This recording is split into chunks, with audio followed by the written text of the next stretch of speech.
Hi, everybody, and happy Valentine's Day to those of you who are joining us live. Uh, I'm very excited to introduce our conversation for today. The topic is how and why to lead with compassion and well-being. My name is Eric Ginsberg. I'm the Senior Social Media Manager here at the Center for Creative Leadership. And today I'm joined by my incredible colleagues, Jennifer Berg and Brooke Wingate. I'm going to let them introduce themselves in just a second. But first, I want to invite all of you who are tuning in. First, tell us where you're tuning in from. And then throughout the conversation, I want to encourage you, as Jennifer or Brooke give you examples of how to lead with compassion or how to lead with well-being. We want to hear from you. What are some things that you've tried? What are some things that haven't worked for you? We really want this to be an interactive conversation. So please give us your questions throughout. We'll answer those at the end. And also we want your inputs and insights throughout as well. So with that, I'm going to hand it over to the two of you to introduce yourself. Jennifer, you're the closest to me on the screen, so we're going to start with you. Had nothing to do with the placement. Thank you, Eric. My name is Jennifer Berg. I am so excited to be here.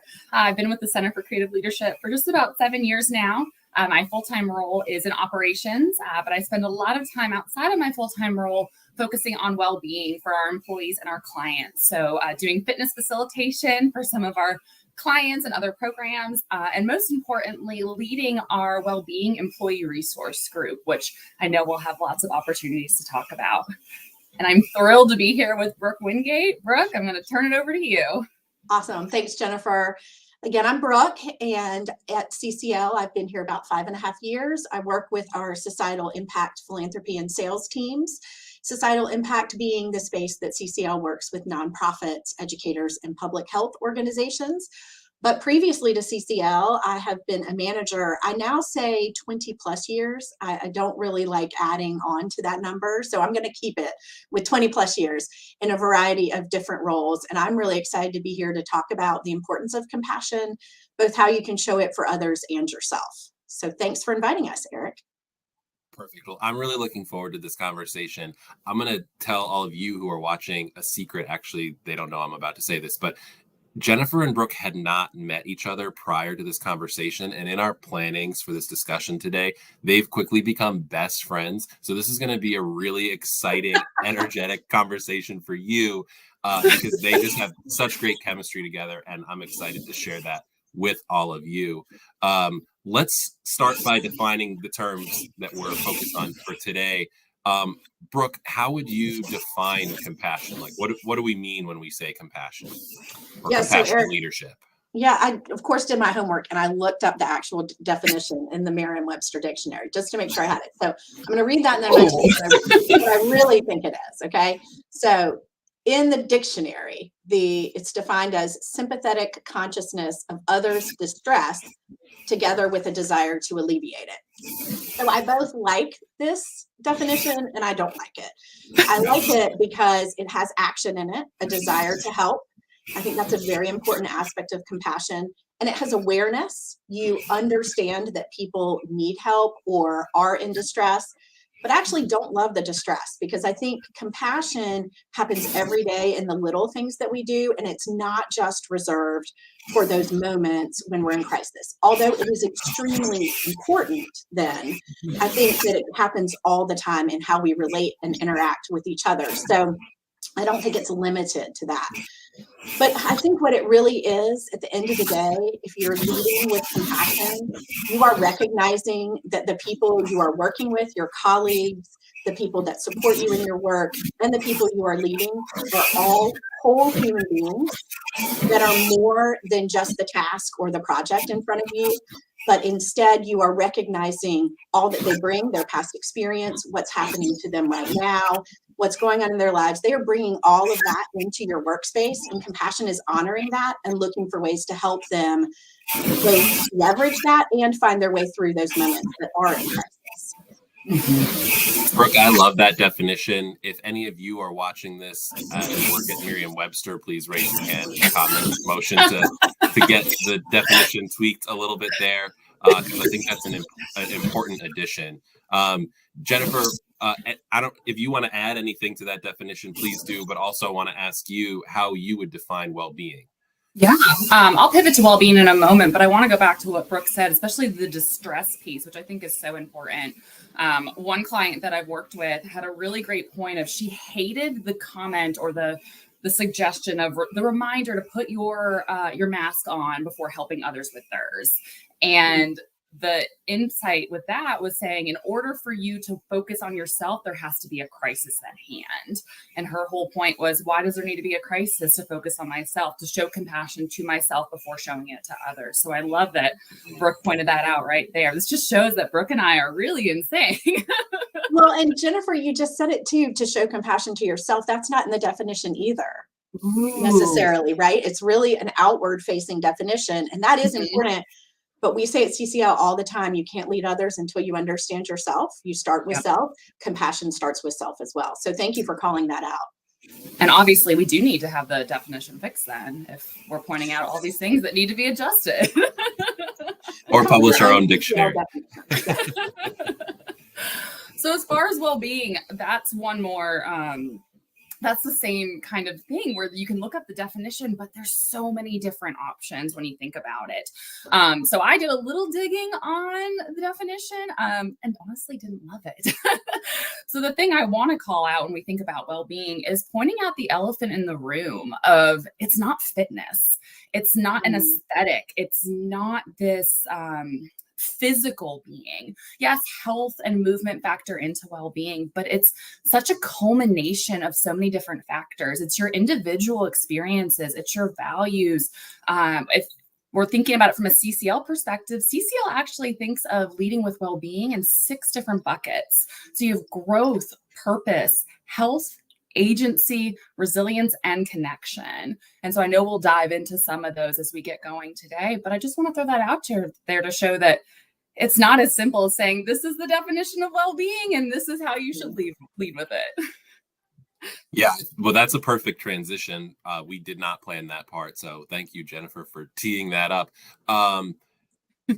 Let's connect these concepts to leadership. Why would you both say that these 2 topics, compassion and well-being, are essential leadership skills? You know, I think for a lot of folks, we may be used to thinking of both of these as like a bonus or an afterthought, or like, oh, by the way, there's this portal you could log into to read some facts about how to take care of yourself a little bit better. But I think what we're saying here is that these should be integral to our understanding of leadership. Why is that, and what does that look like? Yeah. Jennifer, you want to start this time? Tossing it right over. Yeah, I mean, the why. I mean, Brooke touched on this with compassion, but it's that human approach, that human-centered leadership. We can get so just focused on the work that has to get done versus remembering the people that are doing the work. And if we forget that those people are human beings with lives, with responsibilities, the impact on them and then the impact on the work, the clients, whatever it might be, I mean, it's a trickle down effect. So not having that focus of these are human beings working with me, working for the same cause, both from well-being and compassion, like that is absolutely necessary for leaders to be thinking about. Yeah, I totally agree. And actually, I want to recommend a podcast from organizational psychologist Adam Grant. He has one that says, we should allow sad days, not just sick days.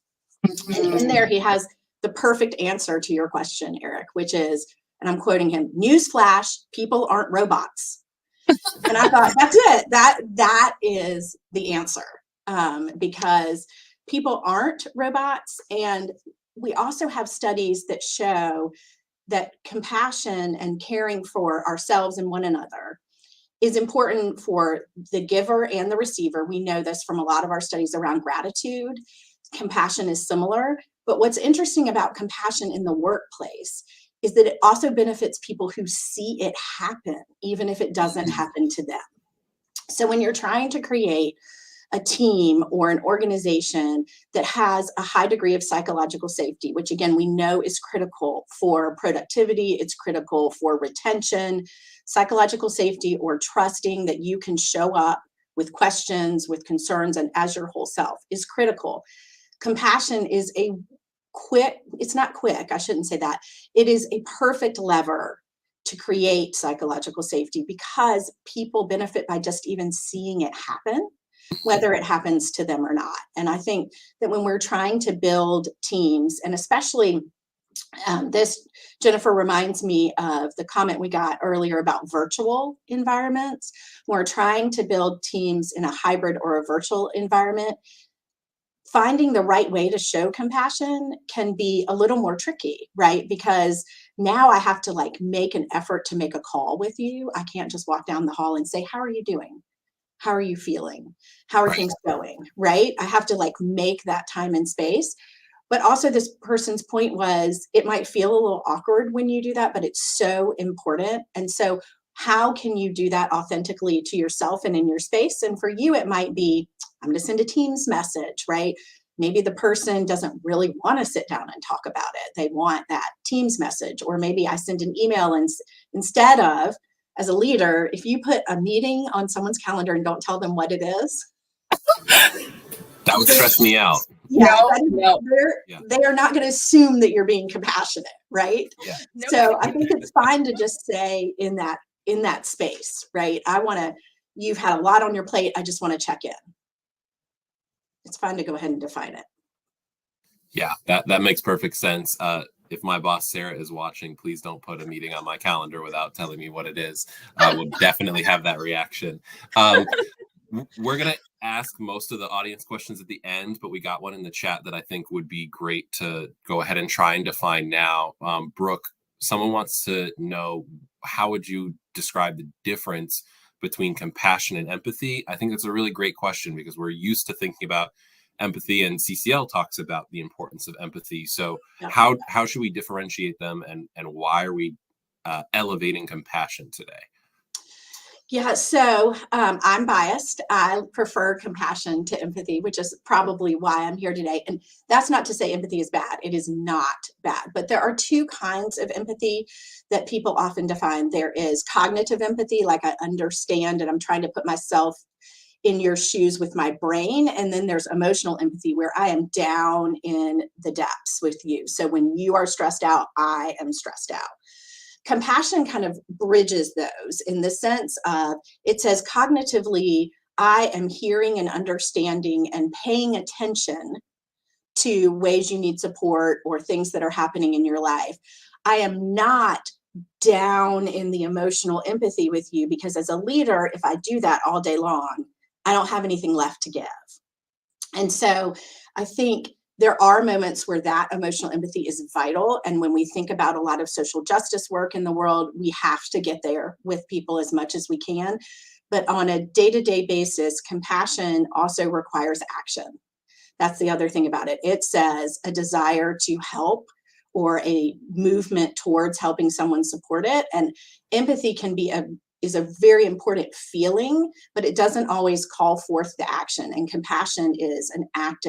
While it's a noun, don't let Merriam-Webster come after me. While it's a noun, it has an action as part of it. So I think they're definitely very related and they're both necessary. But when we're thinking about how to define them, I would make that distinction between understanding and recognizing it versus living in it with you in the moment. Thank you for clarifying and talking a little bit about the distinctions there, because I think that's really, it's helpful for me. I'm sure it's helpful for people that are watching. I'm wondering if you could give an example of what compassionate leadership looks like in action. And also, before you answer, I want to invite all of you tuning in. Do you have an example of when someone has done this either for you or when you've been able to do this yourself? And what did that look like or feel like? So, Brooke, back to you. What does compassionate leadership look like at work? Yeah, so I think it is. I mentioned earlier that compassion is a day-to-day effort. And actually, Jennifer and I asked some of our colleagues for some input around this. So you all, please fill up the chat, make some comments, tell us where you've seen it, because we are really curious, both compassion and well-being.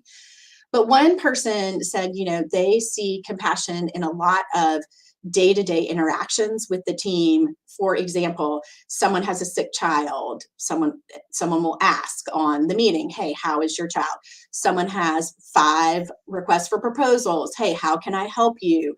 Can we do this? And one thing that this person said that I think is really critical is they said there's no keeping score on who helps who. It's all very genuine. And so one of the things I wanted to touch on, Eric, that was really important to me when it comes to compassion is that it is authentic. And I saw someone make a comment about knowing your team's communication styles is a sign of compassion. And I completely agree. It has to be authentic to the giver and the receiver. And so I think it's really important if you're not someone that wants to sit in a meeting and tell everybody what's going on in your life, I am not telling you to do that.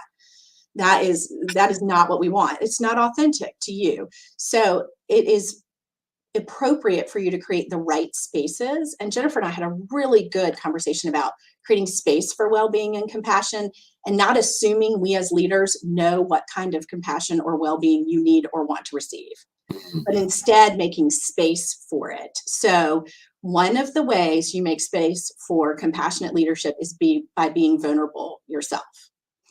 And so that's one of the examples I also want to share, Eric, is it's a personal one. I'm going to call myself out, and I'm sure my boss is going to hear this. So hopefully I don't get a little pop-up message from her in a minute. But I had a time recently, and my team will recognize this, just in the past couple of weeks, where I realized I was not showing up well. I was so stressed out. We'd had a whole bunch of projects that all came together all at once. And I thought, I'm just not showing up. I'm not showing up well.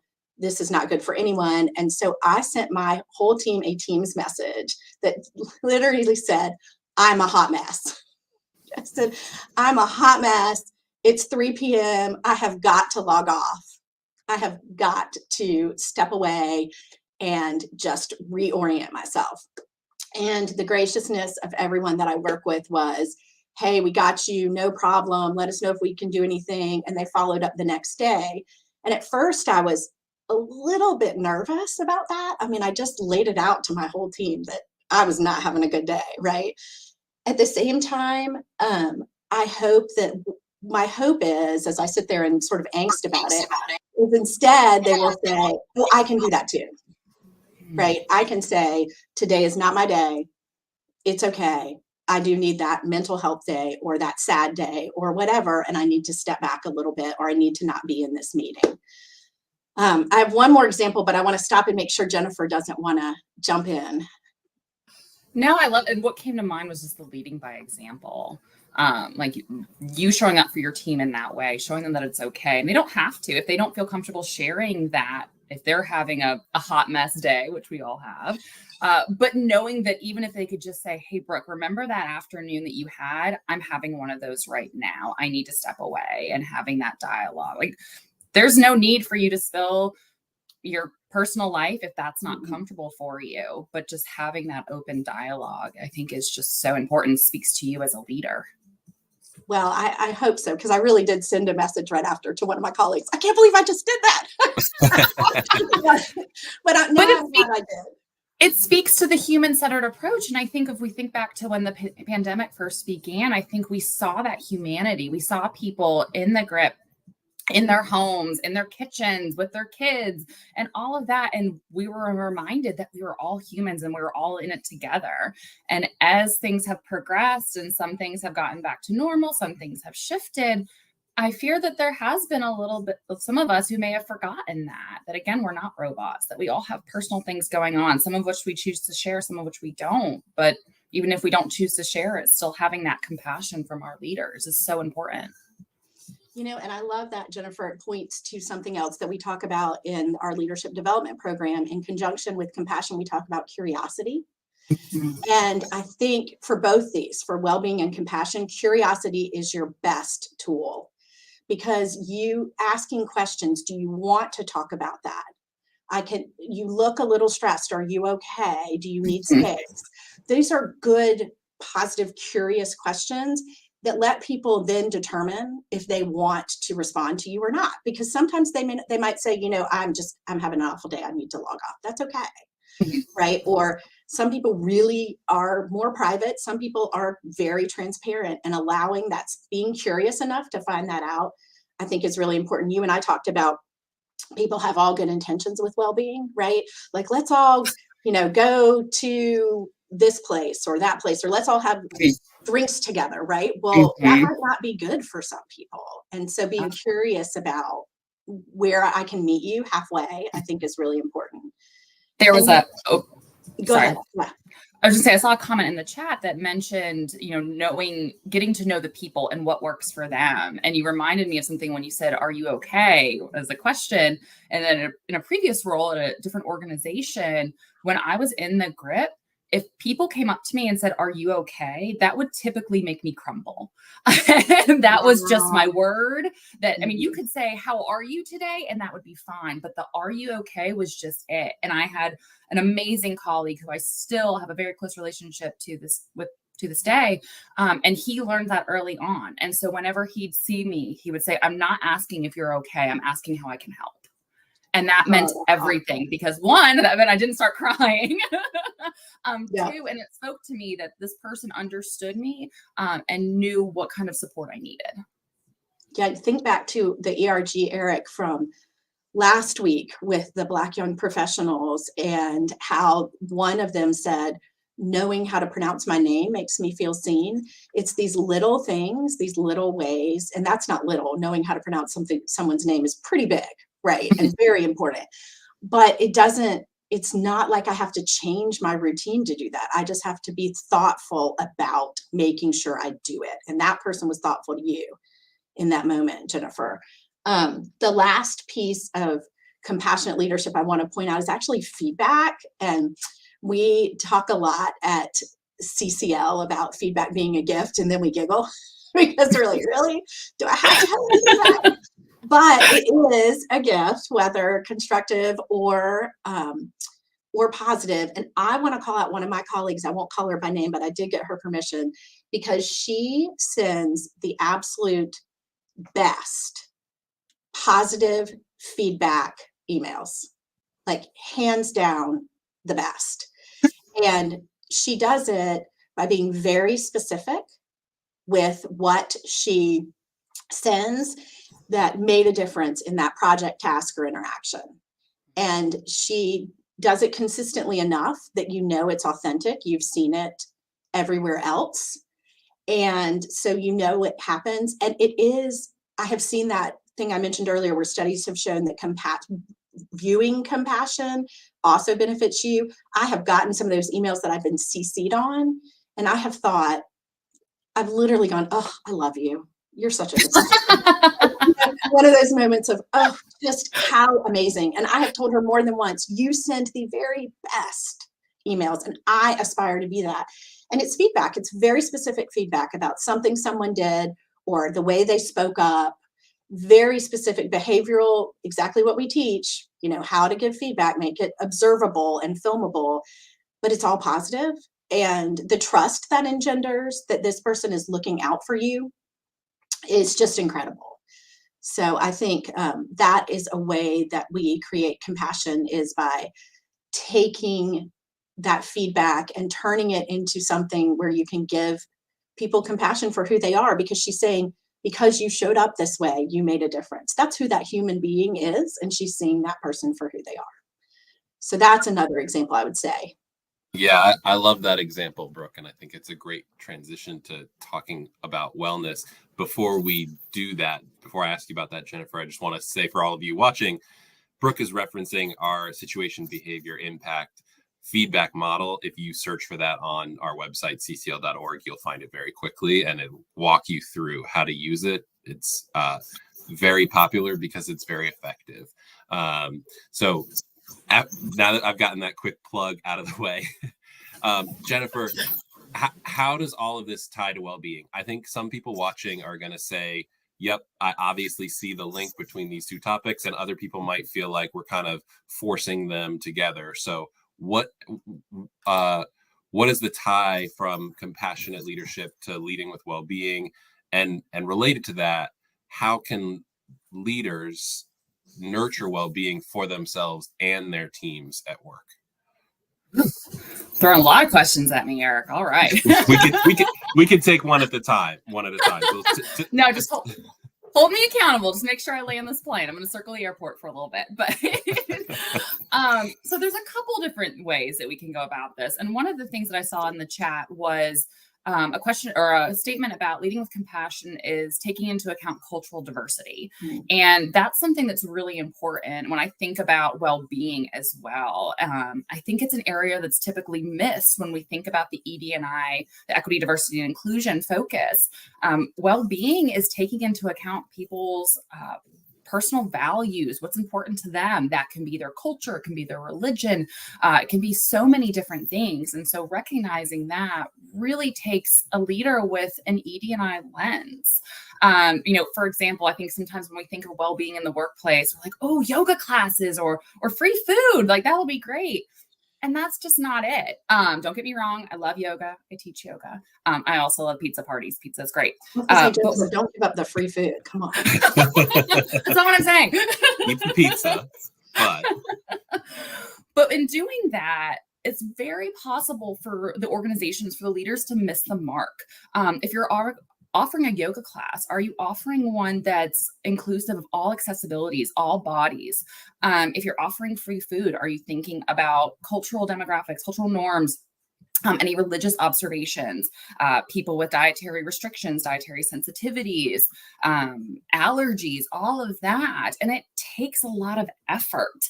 But if you're somebody who is compassionate towards your employees, that focus on well-being will tie right into it because you care about the impact that your decisions have on your employees, how they're showing up. Now, you can sit here and throw some numbers at it. I mean, we could talk about the fact that there are billions of dollars that go into employee well-being each year as far as work-related stress, burnout, depression, mental illnesses. And that's great. You can look up those numbers on your own. I'm not here to throw numbers or math at anybody because I'm not a numbers person. You don't want me doing that. But the impact, if you're going to think about the bottom line, I mean, when you think about the employees that are doing the work, the retention, the turnover, all of that impacts your organization. It impacts your bottom line. It impacts whatever it is that you're putting out there into the world. So there is such a need to make sure that your employees have that focus on well-being and making sure that the onus isn't on the employees. So another thing that we'll see a lot of the time is leaders or organizations pushing things. Oh, well, we've got this platform, or don't forget to get outside and move. And yes, those are very, very important things. And it puts the focus on, or the onus on, the individual, which, yes, everybody needs to take time and put in the effort to take care of yourselves. But when we're thinking about an organization and leading these people, it's got to come from the organization. It's got to come from the leaders. They've got to see their leaders mirroring it. They've got to see their leaders doing the work and showing the employees how important this is.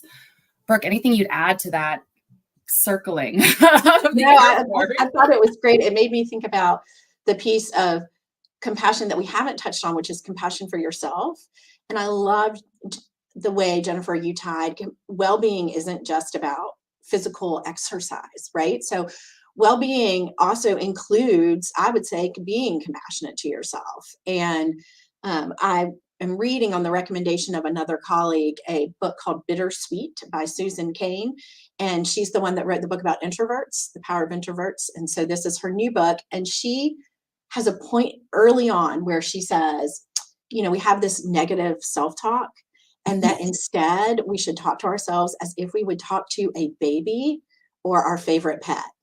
And so as soon as that negative self-talk starts to make yourself stop, and instead talk to yourself like you would an infant. You would never speak to an infant that way. Or your beloved huskies, you wouldn't talk to them that way, right? Never. Unless they're digging holes in the backyard. But. Yeah, so no. So I think that's really important. And I love the modeling too. That is, that's not always easy to do as a leader, because you feel like you have a lot on your plate and you have to go, and you have to be this kind of individual contributor that's really important. That's why you got promoted. So the other thing I would advocate for is building a compassionate team, a team that takes care of each other. And one of the ways, again, I'll harken back to curiosity. One of the ways we do that is when somebody is in distress, let's take that as an example, asking what is the thing that is stressing you out the most? What can you not get to right now? And then not just as a leader necessarily taking that on yourself, but saying, hey, what about this team member? Have you asked them for help? Or have you thought about, asking this other person if they could do that piece? Helping them build those compassionate connections is really important. And then modeling it yourself. And I love the tie to well-being. I think about, I told you that story, Jennifer, about when I took my 360 before I came to CCL, and I got these really high scores on work-life balance. And I was like, you guys are nuts. I have terrible work-life balance. I actually thought I was reading the scale wrong. I sat outside at CCL and laughed. And then I realized what I was doing was telling them to have work-life balance and take care of their well-being and not letting myself do it. And so how much was really resonating at the end of the day when I was talking it and not walking it? I love that so much. I think about your 360 results multiple times. Again, Brooke and I just met for the first time, a week and a half ago. And I've thought about this example multiple times since then. And it brings to mind when we're thinking about, again, compassion, well-being, and how they tie into each other, being a compassionate leader and the well-being of your employees. A personal example for me is several years ago, I was working for a different organization, and I lost my grandmother. Found out on I think it was a Tuesday night, had to be at work Wednesday morning. I managed the space, so I had to be there. And I sent a email to my bosses and said, my grandmother passed away. I'm struggling. I'll be there. Just want to let you know. The response I got back with, I'm so sorry. Let us know if you need anything. Okay, we'll come back to that. Fast forward to 2021, my husband and I had to put one of our dogs down, and my boss at the time was aware of it. It happened on a Saturday. She texted me on a Sunday to check on me, and then said, I hope that you're taking tomorrow off. And I said, no. I've got it. I'll be there. It'll be a good distraction. I'm going to work on Monday. And she said, I trust you to do what's best for you, but you have my support if you want to take the day off. I ended up taking the day off, and it was exactly what I needed from a well-being standpoint. I mean, I still think about it to this day, and I do not speak to the people at the organization I was at previously. And I still speak to this leader, even though she's no longer my manager. I speak to her almost daily. And because I remember that compassion that was shown to me for something that other people may not see as significant. I mean, you think of a human being versus a dog. People may not see them as being equal, but just the impact on me in that time, and knowing that, I don't want to use the word permission, but that somebody was seeing me and said, hey, do what you need to do. That spoke volumes. It's 2 years later, and I think about it often. So, and it really took no effort on her part to do that. So it doesn't have to be something big. Yeah. I appreciate you sharing that example, and I think that it resonates with me. I'm sure people in the audience, have had similar experiences, hopefully more in line with your second example. But, I think for a lot of leaders, it can be hard to know exactly what to say. So the let me know if you need anything feels like compassionate leadership, or is maybe an attempt at that, but didn't quite get there. So I appreciate you bringing that up, because I think it highlights the ways in which we can improve and build on our current understandings of what it means to show up for each other and lead with compassion. So thanks for bringing that up. I think part of what you are both getting at or have referenced throughout this conversation is this responsibility should not just be on the individual, whether that's you taking, going on a walk, or an individual team leader. What are some ways that organizations can create structures or frameworks that support compassion and well-being throughout their organization? For either of you or both. Yeah. I think the first step is asking the employees and talking to them.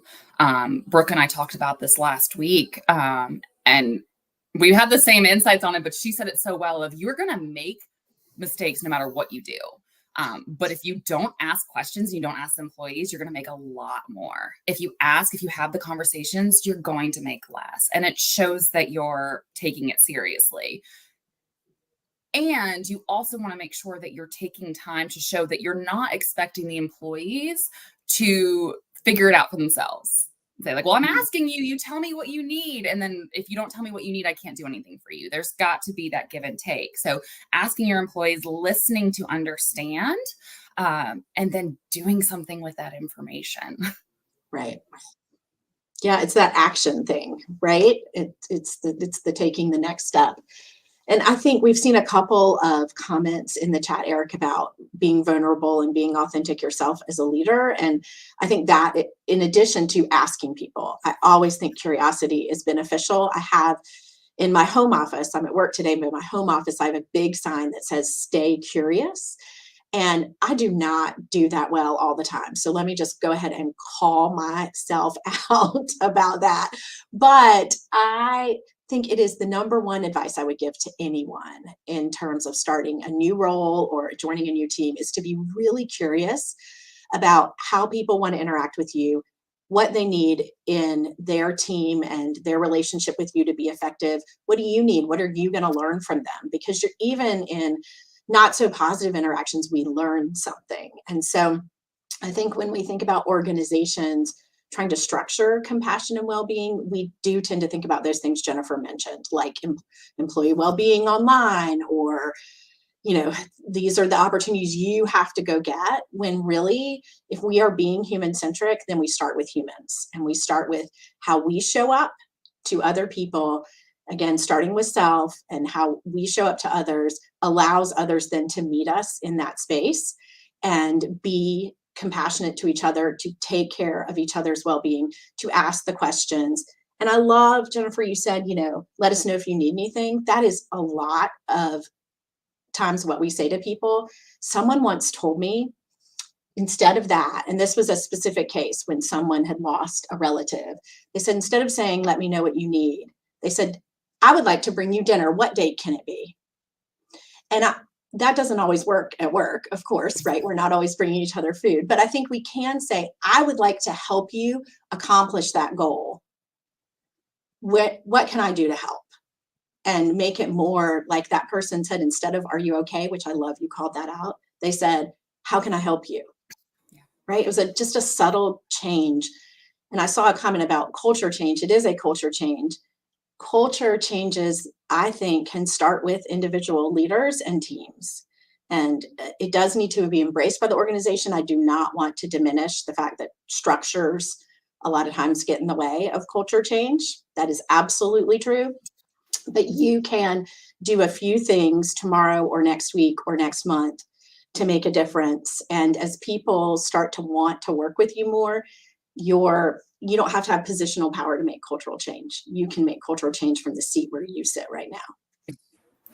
And I think as you start to make those little steps, like you said, Brooke, recognizing the difference between intent versus impact, which is something that we talk a lot about in our programs with our clients as well. You could have the best of intentions and it may not have the right impact or the impact that you were hoping for. And if that's what happens, recognizing that, acknowledging it, and then trying again, asking for input, making sure that you have a variety of people giving input.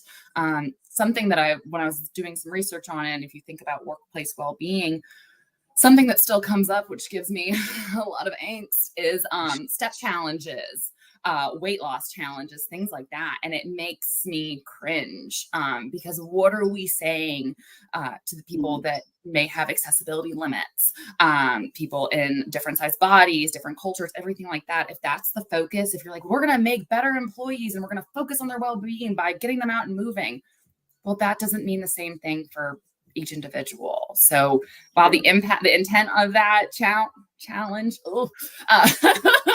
might have been positive, the impact is just not going to be that. So being able to step back and recognize that too, and not allowing that for you to say, okay, I tried, I failed, it's worthless, I'm never going to try it again. No, you take the feedback. Feedback is a gift, like we said. Use that to help your employees, help see what they need. Yeah, very, very well put to both of you. I want to shift now to asking some of the questions that have come in from our audience. So for either of you, one of our attendees wants to know, do you need a certain level of candor and transparency to lead with compassion and well-being? I think you have to make, again, it's always dependent on you as a human, how transparent you want to be and how much candor you want to have. But if you want to create transparency, absolutely, you have to have some level of transparency. If that's not your leadership style, you just need to know, one, that's okay. And two, you may not know exactly what's going on with someone, and that might be okay with you and okay with them. But if you can just recognize it and say, hey, you don't have to talk about this, but if you want to, we can talk about it. I think that's okay. My initial reaction to that question, Eric, was yes, right? Of course you have to have candor and truth. And then I thought, well, wait a minute, not everybody wants to do that in the same way. And I think it's really important to call out that that's okay, that what it's more dependent on, I think, is authenticity, is authentically seeing yourself and showing up yourself in your authentic way and asking others to do the same and appreciating that authenticity from them. I would say that's more the linchpin. What do you think, Jennifer? I agree. The authenticity, the sincerity. I know for myself personally, if I'm in a conversation with someone and I feel like you are not being your true authentic self, whether I'm picking up on the way you're saying things or what you're saying, or even if we're in person, I can feel your energy, which I know sounds a little woo-woo, but I believe in that. If I feel that you are not being your true authentic self, then my body, my brain says, I can't trust you because there's something you're hiding. There's something that's not true to you. And that makes me just hunker down. And I'm somebody that's very personable. I'll tell you everything you want to know if you have any questions about me. But when I experience that, I shut down. So I agree. You don't have to be all about the feelings, all about that. But you do need to be sincere in whatever it is that you're doing. Yeah, to me, that gets back to the psychological safety piece that we were talking about earlier. And I saw some comments in the chat pop up about that as well. So I love that tie in there. So it occurs to me that we mentioned that, Jennifer, that you co-lead our well-being employee resource group. And as we were talking about things that organizations can do, I don't know the exact genesis of the employee resource group, but I feel like that's probably pretty uncommon. I'm guessing most folks in the audience don't have a well-being ERG at their organization. Can you tell us just a little bit about what this group does and what the benefit you've seen has been? Absolutely. And I love that because when you said psychological safety, I was like, ooh, that's a great tie into my ERG. So yes, the Wellbeing ERG, I co-lead it with a wonderful colleague and friend named Paige Graham. We have been an employee resource group for about 2 years now, I believe, a little bit more. And it's interesting because when people hear Wellbeing ERG, we were actually originally titled the Health and Wellness ERG. But unfortunately, diet culture has grabbed on to the word wellness and it has now become trendy and people see it as diet and exercise. So we wanted to be very clear that we were focused on well-being. That's not a slight or any sort of shade towards somebody that is focused on physical health, nutrition, or anything like that, but just to say that we're focusing a little bit more broadly. And the biggest impact that I've seen in leading this group is the conversation around psychological safety. That is more important to our employees within our organization. And I bet it's true for others as well. That is so much more important than the free pizza parties or the yoga classes. That's not what they're looking for. They're looking for a space where they can be their true authentic selves. It's where they can ask questions, they can have conversations and know that they're in a safe space. And I love the dialogue that comes up. We meet monthly. Sometimes it's more conversational. Other times we bring in speakers from outside, or we utilize the amazing pool of talent that we have within CCL to cultivate some really amazing conversations within the group. People can share as much or as little as they'd like, but it's a safe space for us to come together. I love that. So for the audience, I know this is really, you're asking questions of Jennifer and Brooke right now, but I want to ask you a question before I ask Jennifer another one. For all of you who are watching this, what are things that you do? Because part of what Jennifer and Brooke have talked about today is that importance of self-compassion and taking care of your own well-being. We don't want to only stay there. That, you know, we are talking about what this looks like on teams and organizations, but for all of you tuning in, what are things that you do to take care of your own well-being and have self-compassion for yourself? So I want to ask that of the audience, and then I'm also asking Brooke and Jennifer. And I don't know if this is too much of a leading question, Jennifer, but when we started this conversation, you were on your walking desk treadmill, and I think people may have some questions about that, and I don't know if that's part of your answer, but I want to like feed that to you in case it is. That was a great setup. Thank you, Eric. Yeah. So one of my moments, and you'll notice that I am now more stationary. There was a little bit of feedback with the walking, so I turned it off to make sure we weren't disturbing anyone or taking away from the conversation. But yeah, so part of my well-being and focusing on myself and the self-care is movement. And it's amazing because I make time for myself to work out. I do personal training and everything outside of CCL. So I make sure others are moving their bodies, but it is very common for people, even if they are physically active and have the workouts, to still be sedentary because we have jobs that require us to be in front of monitors and on computers and sitting for most of the day. So it's a common misconception that you make time to work out for 30 minutes, 45 minutes, you're good, you're active. Not necessarily so. So for me and my super tight hip flexors, walking is really, really helpful for me. So I added a walking pad, a little under the desk treadmill to my standing desk back in November. And it has been wonderful for me from a mental perspective. Of course, I get the questions of, well, how far do you walk and how many calories do you burn? Again, that's great for some people if they want to focus on those metrics. For me, it's about moving my body and continuing just to feel good. And I've noticed that at the end of the workday at 5 o'clock, when I step off, I actually feel energized. I don't feel that sluggish feeling of like, oh gosh, I've been sitting all day, I don't feel good. And there are days where I sit, there are days where I need to sit. We've all had those meetings or those emails that come in and you're like, I need to take a moment. But it's just been such a shift for me to have this space to just move my body, the focus that comes with it. You can't really diddle around on your phone when you're walking. And to answer the question that I know will come up, I've never fallen off of it. I have come close when my dog has come in and dropped a toy on it, but I was able to jump over it. So we're all good. Brooke, to you, any examples of how you have self-compassion or take care of your own well-being? I know you had the example at the beginning of like the hot mess day. Yeah. But anything else that you would want to bring up as I would say my advice and something that's always helped me is to seek out colleagues that you can be really authentic with. And so, for example, when I sent that hot mess thing and I had that freak out moment, I had someone to text and say, I can't believe I just did this. And they were like, it's okay. It's okay. It's all right. That will challenge you on those internal narratives. Find some people that will say to you, what's your deal? Nicely, right? You are beating yourself up for no reason. Stop.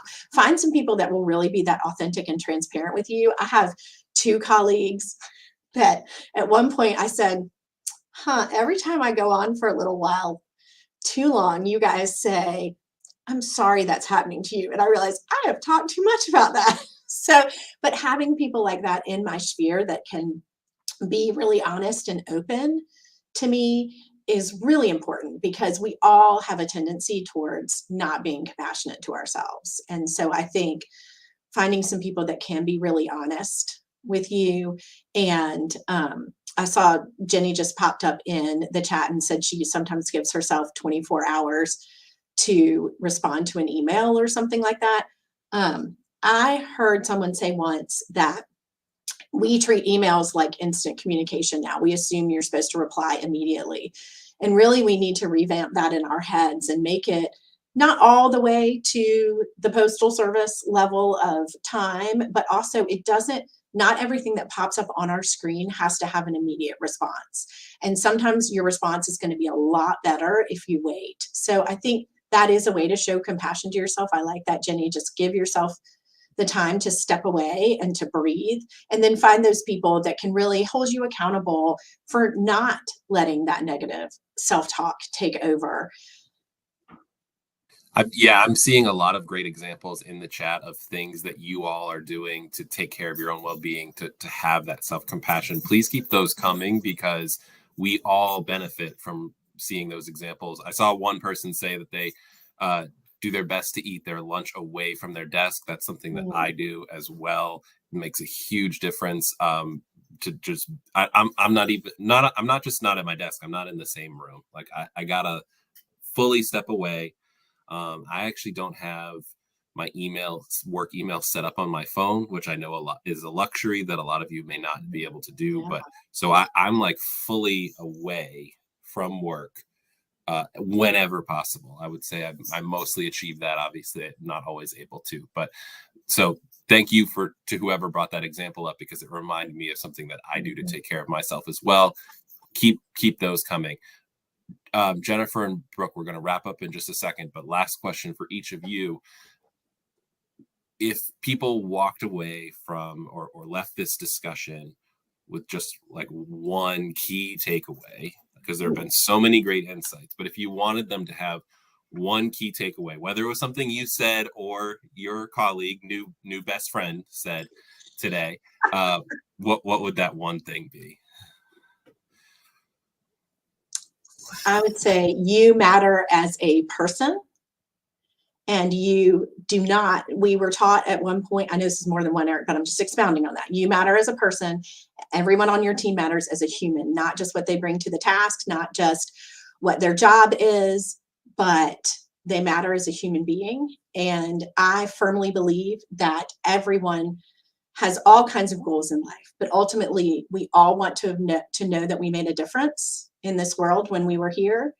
And we all want to be appreciated for who we are completely. So appreciate yourself for who you are. Everything that's happened to you brings a different perspective to your life and to your work. And don't check it at the door. Love that. I can't follow that. I was going to say, come back to follow. I wish you could have seen me while it was happening. I was the mind blown emoji over here. That was wonderful, Brooke. Whew. I think it's not going to be one thing. It's, again, Jennifer's going to circle the airport and then land the plane. I think it's that well-being is a culmination of so many different things. It really is holistic in nature. It's your thoughts, it's your emotions, it's your actions, your experiences. And tying it into what Brooke just said is that we are all unique individuals, and we are all here with a purpose. And that purpose is not to kill ourselves at our jobs, and to hopefully be at organizations that support us in having that balance, for lack of a better word.